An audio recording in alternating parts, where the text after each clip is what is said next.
Breakdowns happen, bad things happen, and they always happen when you least expect them. I'm going to tell you a couple of things that really occurred to me yesterday when I had some breakdown problems with the bike, and also about 3 things happened that were kind of unfortunate, all in a row, and how I dealt with them and how I deal with them. You know, I have a lot of subscribers that are on here that are kind of semi-homeless like me, fairly secure in what they're doing, but it doesn't really matter who you are in that aspect.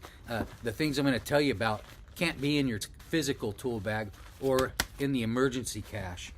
And what I realized when I break down, things go wrong. It's always at the wrong time, right? I mean, you never have a flat tire at the right time. It's just inevitable. It's going to be when you're in the middle of, a busy area or remote, anything like that.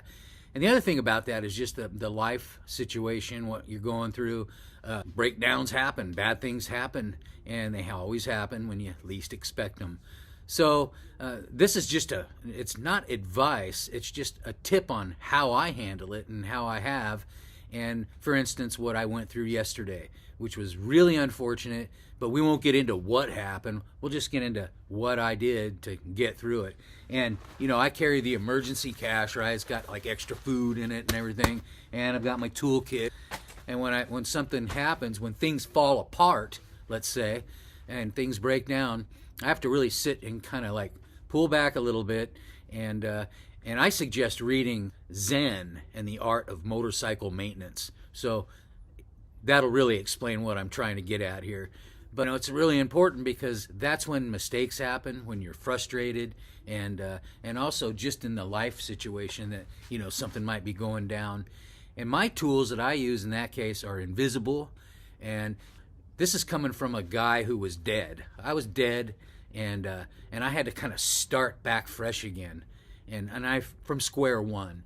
And so if anybody has hope, I do. And here's the thing about it is everything that's going on, and if it's bad stuff going on at the time, you always know that it's just not permanent. It's going to change no matter what.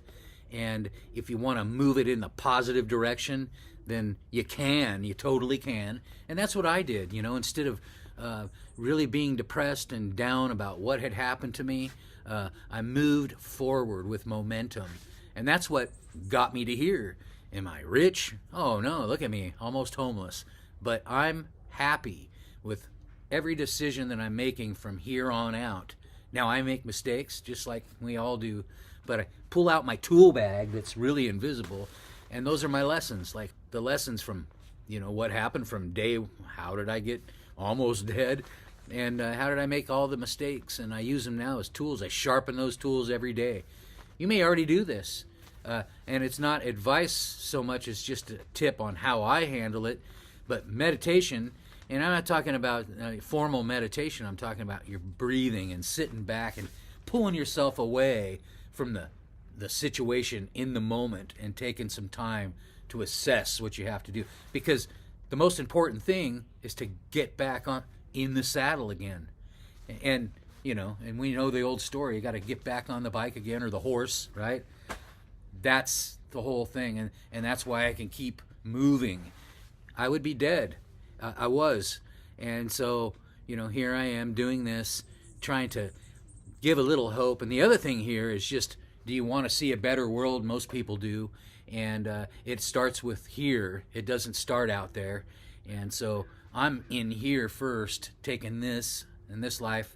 And the other thing is, I know I inspire people, and people tell me that all the time. So if that's what I'm leaving behind, then that's the world I want to see. If you're enjoying these stories and also some of the tips that I have, please like and subscribe. I really appreciate it.